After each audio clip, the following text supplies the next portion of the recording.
You're listening to the We Are Libertarians podcast. You're listening to the We Are Libertarians podcast network. Find all of our shows at wearelibertarians.com. Welcome to the program. Thank you so much for being here today. We're going to talk a little bit about the American Innovation and Choice Online Act that is in Congress now with David B. McGarry. First, we just want to thank our sponsors and we want to thank our patrons. You can get bonus content and access to complete archives of the show and ad-free episodes if you hit joinwallplus.com. Thank you especially to our $100 a month members, John Pusilo, Vincent Peichel, Lars Nordskog, Jake Edel, Matthew Durbin, Reinhold, Christy Avery, and Jason Doolittle. We also want to thank our main sponsor for this episode, Iconic Insurance. 15% of Americans are left to find health insurance on their own, and if that's you, my buddy Matt Allen over at Iconic Insurance can help you. Visit iconic-insurance.com/libertarians to get started. He just helps you find good insurance. He's not out there trying to sell you some weirdo witch brood concoction of health insurance. He's going to help you find good choices. So let's get into the episode today. Like I said, my guest is David B. McGarry, who's a concern. David, I promise I can talk. Usually, he is a Consumer Choice Fellow with Young Voices. He's a staunch defender of liberty and American institutions, so you know he's welcome here. And he writes extensively on privacy and tech policy. Thank you so much for being here, David. I really appreciate your time. Thank you for having me. So I want to have you on to talk about the American Innovation and Choice Online Act, because I've never heard of it until our friends over at Young Voices pitched me your article, sent it to me, and I read it, and my jaw fell to the floor. It's sort of hard to find out what's happening in Congress and how they're screwing things up. So really appreciated your article. I think it was in National Review, correct? That's right. Oh, well, it's a dream of mine. So I'm very jealous that you have achieved that in your career. Congratulations. Let's start with, what I'll call ACOA. What does it do? What is Congress attempting to do, and where is it at in the process? So that's a very good question. And on this act, it's actually a slightly better question than it might seem from the outset. So the American Innovation and Choice Online Act is trying to crack down on big tech companies. And if that seems like a general goal, that's a fair assumption to make. It's a very general bill that lays out some very broad categories of behavior that are to be labeled anti-discriminatory. And the bill targets and is specifically written with income and user thresholds to target the very biggest companies like Amazon and Microsoft and Apple. So among the new sins of self-aggrandizement and self-referencing is this practice, which is actually called self-referencing. So let's get into this. Basically, self-referencing is where a business uses its status as a platform to sell its own goods. So the easiest definition of this is Amazon promoting their own products with Amazon Basics. Now, this is not a discriminatory business practice. No, like you go to Walmart and you can get a Quate brand. Why would it be a problem if Amazon I have Amazon Basic moving boxes coming today? What's the problem with that?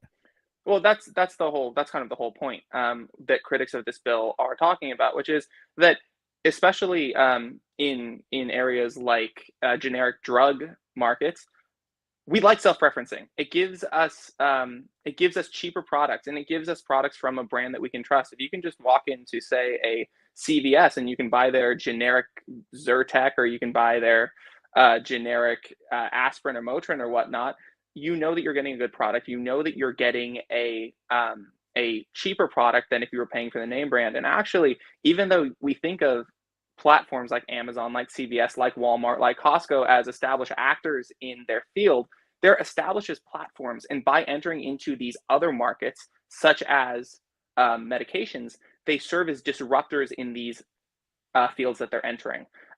So that's it. So self-referencing is one of the main things that is going to be looked unfavorably upon by American innovation and choice online. And also, there's another very concerning uh, ban on platforms, and this is a very broad definition of platform, to be clear. Making the products uninteroperable. And so this takes us to the question of what is an interoperable product. And basically what that means is that the product of one company, to be interoperable with the product of another company, has to work perfectly. So the perfect example of this is the AirPods and actually Apple's entire suite of products, which are designed to work in their ecosystem, right? They're designed to work together as a unit, and they function best if you're using your iPad connected to your iPhone, connected to your Mac, connected to your iWatch, connected to your AirPods. And That's even part though of why you like it, is because it's all one single ecosystem that you can work it within. And then when you see Elizabeth Warren saying we need to change the Lightning connector because I don't like it, I don't get that. That doesn't so make what is their complaint with this? So you're entirely right. It doesn't make sense from a consumer perspective, because when you have these integrated, innovative, unique ecosystems, you're getting a better user experience. You're getting a better consumer experience. And what people like Elizabeth Warren or Amy Klobuchar, who is the big driver behind American innovation and choice, is that they are actually just pretty upset in a traditional left-wing Democratic way. They're just pretty upset with big business, and they don't like the fact that there are corporations that exceed a certain size and have a certain market share, and they think it's time to bust up those corporations, or at least hamper their operations. And also, like I said, the thresholds for this bill are set to only cover a very few of the very biggest corporations, right? So we're not talking about anti-competitive practices that are actually, or I should say, what the lawmakers are claiming, like Warren, like Klobuchar, what they're claiming to be anti-competitive practices. They're not actually banning those practices. They're only hamstringing the biggest corporations, because big equals bad. This is actually part of a resurgence on the left of what's called neo-Brandeisianism, which goes back to Louis Brandeis in the progressive movement of the early 20th century, where, again, the assumption was big equals bad. Therefore, it is the government's job to come in and presume malice on the part of the large corporations that are deploying economies of scale to consumer benefit, and bust them up or hamper their operations in whatever way that you can. Yeah, meanwhile, a company like Facebook will just not innovate itself into another generation of existence. Like, at one time, these companies seem completely untouchable, and then all of a sudden, I don't want to play with you anymore. Like that. It's.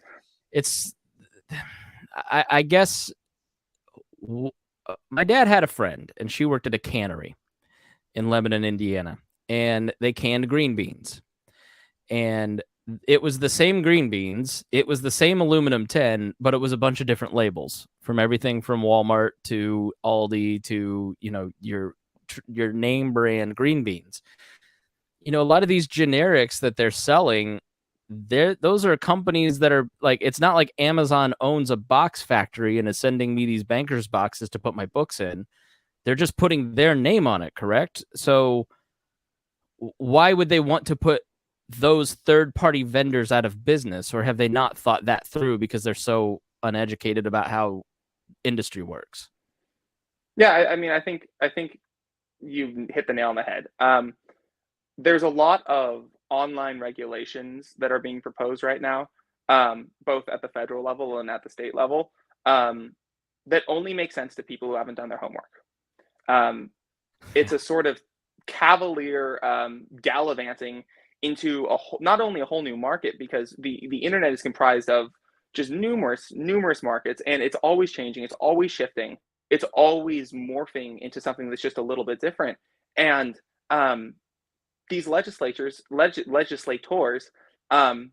regulators, who obviously have no idea what you're talking about, or what they're talking about, excuse me. And if you don't believe me, just go and watch a single tech hearing where they start just getting the most basic facts wrong. They're just sort of taking their antiquated, like I said, a lot of this goes back to progressive era debunked economics, and they're taking these outdated notions and they're trying to just apply it to a new part of our lives, without much thought for how that's actually going to affect the consumer. And I'm actually sort of glad that you brought up the ways that this is going to harm not only consumers but other vendors, because a lot of times having platforms that serve as gatekeeper functions, or excuse me, that serve gatekeeper functions, um, is actually incredibly beneficial to smaller consumers. Because if you can get your product on Amazon, if you can say, if you're an app developer who is able to clear all the hurdles and get yourself onto an app store, you now have access to a whole new market. And you don't have to worry about things like, how am I going to secure, say, if you just made a new game, you don't have to worry about how you're going to secure a payment system on a mobile device, right? Because you know that if you get onto the app store, that customers are going to come onto that app store, see your game, trust that the app store has done the vetting, then feel safe to download your game, and then any purchases that need to be made, whether that's in app or just at the very beginning, at the point of download, those purchases will be processed through Apple's secure payment system. So you don't have to worry about securing that facet of your business. And there's all kinds of benefits. And this bill is just, the more you think about it, the worse it gets. And there's so many different ways to come at it about the negative economic consequences that will result if it goes through.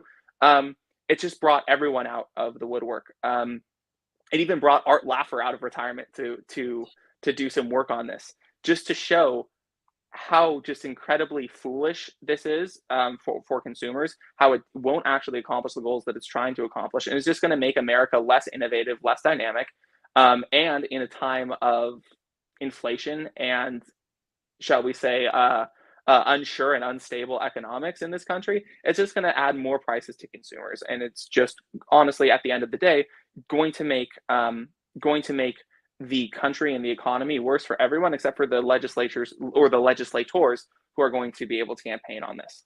Yeah, I mean, I've had apps rejected from the iTunes store in the past, and they filter every RSS feed just to make sure it meets technical compliance and that it's not spam. And that's sort of what, Walmart has it's a hard process to get into Walmart. They're sort of infamous for beating people up, but you kind of want to get in there as a vendor. You want to make it because they're putting their reputation on the line, and their product, that generic product, needs to be as good as the name brand product that Johnson & Johnson's putting out there. So they're doing some vetting. The App Store is, like you said, helping provide certain functions, including consumer protection. So when you have something like the Consumer Protection Bureau, which was set up by Elizabeth Warren, that has been completely ineffectual, has not done anything, and has not protected anybody, it just got gutted by Trump. I don't understand how this will further protect consumers by presumably breaking up the App Store too. Like, and why is Ted Cruz in on this? Like, I thought he was a small government guy. Are Republicans jumping on this because somehow they think that doing these activities that we've talked about are somehow going to teach these companies a lesson about free speech? Yeah, so I want to hit 2 points there. So first, quickly, about consumer welfare. This bill actually, in addition to all of its economic flaws, basically says that if you give your data to platforms, say you give your credit card information to Amazon, that platform will not be allowed to withhold that data from third-party vendors. So essentially, you've given your credit card information to Amazon, and you buy a night table, say, from a third party who is advertising and selling on Amazon's on their platform. Yeah. So there is a cutout for China, but there is a cutout for Chinese companies here to protect against data going directly to the CCP. But I think there's probably ways to try to get around that. Well, yeah, we'll just set up in Vietnam and then funnel it back to China. Like, exactly. So now they're forcing the companies to give our financial information to third-party vendors. I specifically buy on Amazon and not some shady website because I presumably Amazon's done some sort of vetting, right? Because I trust Amazon. Why would bingo. They do that? That's 100% right. I mean, and again, you give your credit card information to Amazon so that doesn't have to go to a million different people. who you're actually buying the products from. Or for those of us who will try to use PayPal whenever we can when we're making purchases online, because then you are giving your information to PayPal, and PayPal acts as an intermediary to keep your data safe. And the American Innovation and Choice just completely tears that down. Now, to get to what you were asking about Ted Cruz, and Josh Hawley also gets in on this circus. There's a certain faction of populist Republicans right now who are out to get big tech. They've decided that big tech is censorious, which is an argument that does have some merit.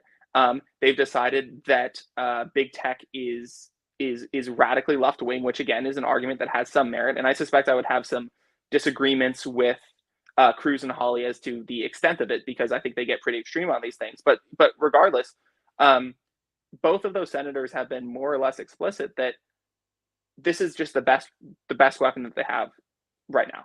This is just what they have. It's what's being proposed. It's what they think they can get bipartisan support for. And because of that, they're just going to go ahead and, club these companies, which again, they've decided are the enemies of the American people, capital A, capital P, superscript TM afterwards. And they're just going to bash people. I without getting into their personal motives and how cynical those may be, they're going to just continue this crusade of sacrificing traditional conservative values. And in the case of Ted Cruz, he will sacrifice any kind of small libertarian credibility that he had in order to fight these culture war fights. We're 15 minutes into this, and I'm more annoyed than I was when I read your article. I don't know. It's not you, David. So talk a little bit about how this would be enforced, and I'm guessing it's going to mean more bureaucrats and giving more money to some administrative state branch. Yeah. So this is something that makes the Cruz-Hawley populist Republican support for this bill even more infuriating than it otherwise would be. The standard conservative argument about expansions of government or governmental power is what happens when the other side gets this power, right? This is the sort of the conceit of much of the constitutional structure that the founders put into place, which is we need to set up a situation where we're not getting these factional tyrannies fighting against each other and limiting the people's rights. So instead of that, what Cruz and Hawley are proposing is let's hand this power directly to the FTC and directly to Lina Khan. And Lina Khan is, for those of your audience who might not be familiar with her, she is the new chair of the FTC, and she's one of the most radical. She's one of the most radical people who have occupied that position in decades. She is hell-bent on reversing the standards of antitrust enforcement from consumer welfare to the neo-Brandeisian view of big is bad. So in line with this bill that we've been talking about, she's more than happy to take a sledgehammer to consumer interests in order to fight her ideological crusade against bigness. And again, Cruz and Hawley are proposing that we just hand this loaded gun straight to a proud radical. And I mean, and I'm not trying to use inflammatory language here. I think words like radical are thrown around a lot just to sort of discredit people. I would imagine it's something she would say about herself, correct? 100%. She is on a crusade to reverse the course of antitrust in this country. She's explicit about that. Her defenders are explicit about that. Her critics are explicit about that. She's being very clear about who she is and what she wants. And she's also incredibly aggressive. We've seen she's changed some standards at the FTC to make it easier to go after companies. And for example, she's been incredibly aggressive up to this point with some of her actions against Meta, for example. And that's the person who's going to be in charge of enforcing these things. And something that I think is really important to understand about American innovation and choice, I'm getting back to what I was talking about at the beginning, that there's very broad categories of misbehavior laid out in this bill, is that there are broad categories, as the American Bar Association, has pointed out. The drafters eschewed traditional antitrust language that has sort of developed meaning over decades of use and litigation, for new language that is similarly broad, but because there's no history or tradition behind it, or legal past behind it, this new language is incredibly subject to interpretation. And again, who's going to do that interpretation? Lena Khan, FTC right now. So these broad categories are going to be, I think it's reasonable to expect that they're going to be interpreted to their fullest extent, which can get really, really, really scary really, really fast. Well, and consumers will lose out, because instead of paying $24 for the 10 boxes because I have too many books and I've got to put some in the basement, I'm going to pay $42 for the Banker's Box brand. Like, it just doesn't. Anyways, so what's the likelihood of this passing? Where does it go from here? Yeah, so there was a good chance that it was going to pass this summer.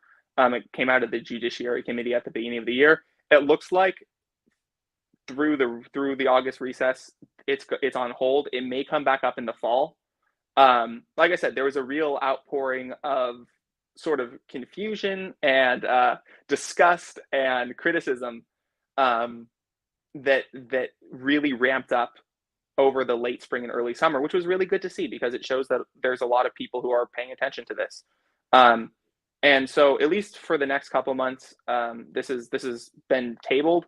But it will, I think it will come up again in some form. And if it isn't this specific bill, it will certainly come up in some other form.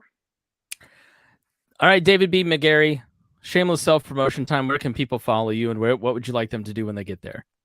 Yeah, please. So follow me on Twitter at David B. McGarry.